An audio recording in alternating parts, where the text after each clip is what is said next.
अंधेरे से भरे एक बंद कमरे में, जहां हर दरवाजा किसी की मौत की ओर खुलता है, गेम शुरू होता है। जी हन की आंखों के सामने एक के बाद एक खिलाड़ी मारे जा रहे हैं। वो मजबूर है, बेबस है, कुछ कर नहीं सकता, बस देख रहा है। लेकिन इस बार खेल सिर्फ किस्मत या चालाकी का नहीं, ये खेल बना है धोखे, मनोवैज्ञानिक तोड़फोड़ और हड्डियां हिला देने वाली सच्चाइयों को कर।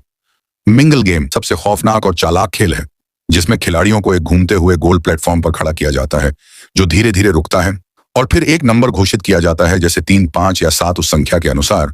खिलाड़ियों को एक दूसरे से मिंगल करके उस एग्जैक्ट नंबर की टीम बनानी होती है और फिर पास के रंगीन दरवाजों में से किसी एक से अंदर जाना होता है। लेकिन खेल की क्रूरता यही है कि अगर किसी ग्रुप में संख्या ज्यादा या कम हुई, या अगर कोई दरवाजे में समय पर न पहुंच पाया, तो उन्हें वहीं पर मौत मिलती है। जैसे जैसे राउंड्स आगे बढ़ते हैं, लोगों को यह एहसास होता है कि मिंगल का असली मकसद सिर्फ ग्रुपिंग नहीं, बल्कि लोगों को एक दूसरे के खिलाफ मोड़ना है।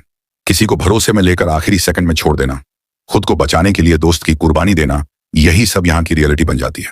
जी हन ही समझ चुका था कि जैसे ही खिलाड़ियों को गिनती में बांटा जाएगा, वो एक दूसरे को एलिमिनेट करने लगेंगे, खासकर तब जब रूम्स की संख्या सीमित हो और समय बहुत कम। हर दरवाजे के पीछे मौत खड़ी है। योंग सिक और उसकी मां ग्युमजा एक निर्णय में अलग हो जाते हैं। अब उन्हें 3 लोगों को चुनकर कमरों में भेजना होता है।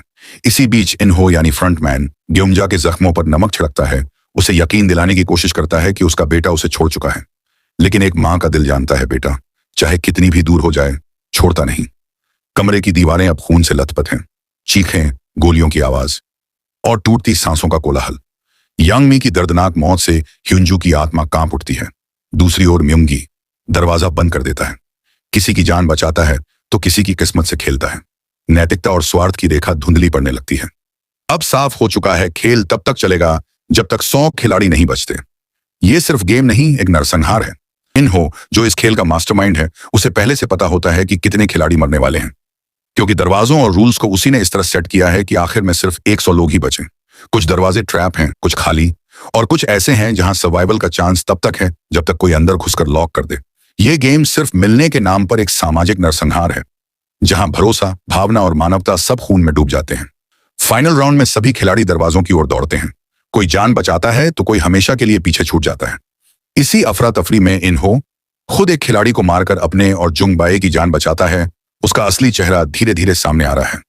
कट टू आइलैंड के बाहर जुनहो एक ड्रोन उड़ाकर स्क्विड गेम का हेडक्वार्टर खोजने की कोशिश करता है।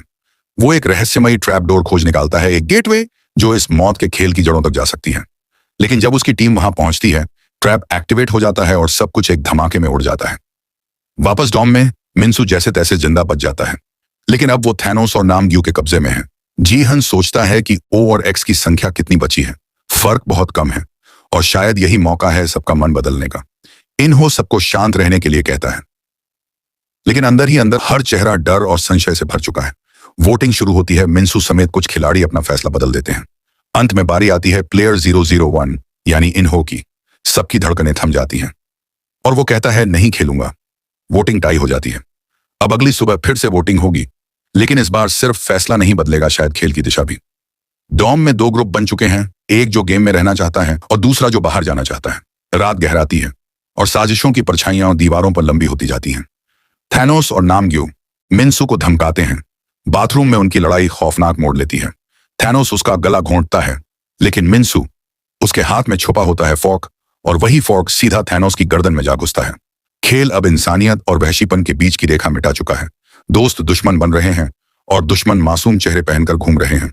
स्क्विड गेम का असली रंग अब सामने आ रहा है और ये लाल है, खून जैसा गाढ़ा लाल।